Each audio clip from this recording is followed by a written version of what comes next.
bàចំពោះសំណួរមួយទៀតលោកសួរថាលេបថ្នាំ3ឆ្នាំហើយពិនិត្យនៅសល់រឹស33អញ្ចឹងលេបប្រហែលខែទៀតបានអាចឈប់លេបថ្នាំបានអញ្ចឹងរឹស33បើយើងនិយាយពីຂະຫນາດវាទាបមែនតើ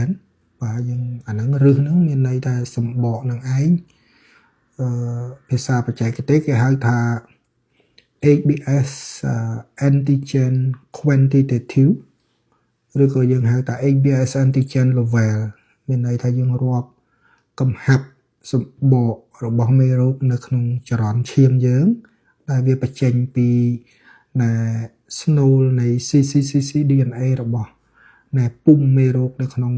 កោសិកាថ្លើមយើងណាអញ្ចឹងវាសឹងតែ inactive ហើយមានន័យថាវាសឹងតែអត់សកម្មភាពផលិតទៀតហើយព្រោះវាតិចព្រោះអាហ្នឹងជា reciprocal ជា reflex ជាលក្ខណៈ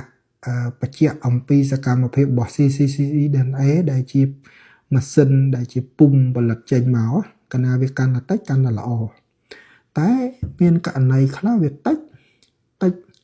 ចំនួនសបកហ្នឹងតែវាអត់ទាន់ធ្វើ zero conversion នៃ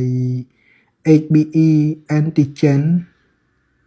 ទៅជា HBe antibody អាហ្នឹងអត់ទាន់ឲ្យផ្ដាច់ថ្នាំទេបាទអត់ទាន់ឲ្យឈប់ថ្នាំទេណាបើសបកប៉ុណ្ណឹង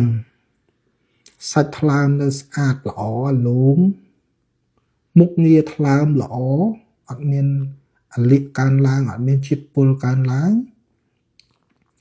ហើយមេរោគហ្នឹងវា not detected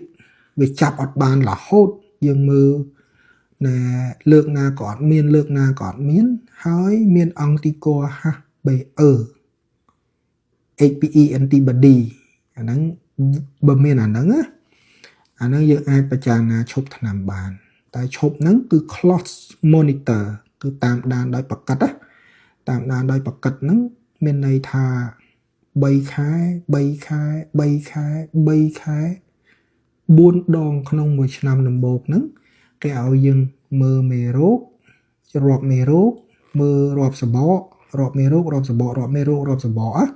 ហើយនឹងមុខងារថ្លើមយើងហ្នឹងបើសិនជានៅក្នុងការ discontinue យើងឈប់ផឹកថ្នាំ